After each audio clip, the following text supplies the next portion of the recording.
محسن نقوی صاحب آئے تھے، پتہ چلا چودھری سالک صاحب آئے تھے ریسنٹلی جب یہ اسکول کی 50ویں سالگرہ تھی، تو اس موقع کے اوپر سنا ہے کہ کچھ ہمیں اچھی خبریں سننے کو ملنے والی ہیں. کوئی ایسی خبر ہے جو ہماری کمیونٹی کے لیے مفید ہو؟ جی دیکھیں، کچھ تو بہتری ہوئی ہے. ایک تو 11 پروفیشنل کیٹیگریز ہیں جن کے ویزے انہوں نے کھول دیے ہیں. مکمل اوپن ہو گئی. مکمل اوپن سے مراد یہ ہے کہ وہ پورٹل پہ شاید آپ کو نظر نہ آئے، لیکن لیٹ سے اگر کوئی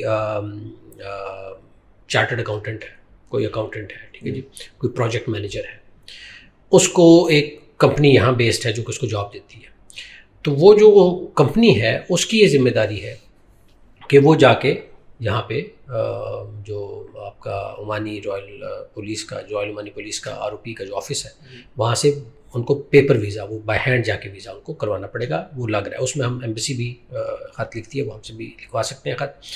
تو وہ تو 11 پروفیشنل کیٹیگریز ہیں، وہ تو ہم بہت عرصہ پہلے اپنے فیس بک پہ لگا چکے ہیں، وہ آپ کو ڈیٹیل مل جائے گی. وہ اوپن ہے. صرف یہ ہے کہ شاید آپ کو بھی پورٹل پہ اس طرح سے وہ نظر نہیں آ رہا، لیکن وہ اور میں یہ درخواست کروں گا سب اپنے بھائیوں سے، بہنوں بھائیوں سے، کہ اگر آپ کو وہ 11 کیٹیگریز دیکھ لیجیے. اگر آپ ان 11 کیٹیگریز میں آتے ہیں اور آپ کو وہ جاب اپرچونیٹیاں ملتی ہے، لیکن آپ کا اسپانسر آپ کو یہاں پہ جو آپ کو ریکروٹ کر رہا ہے وہ یہ کہتے ہیں جی کہ سوری یہ ویزا تو بند ہے، کیٹیگری بند ہے پاکستانیوں کے لیے، آپ فوری طور پہ اس اسپانسر کو ہماری طرف لائیے، ہم اس کو کلیئر کریں گے کہ یہ کیٹیگری اوپن ہے اور کس طریقے سے آپ کا ویزا کیا جا سکتا ہے. تو یہ تو ایک تو 11 کیٹیگریز یہ کھل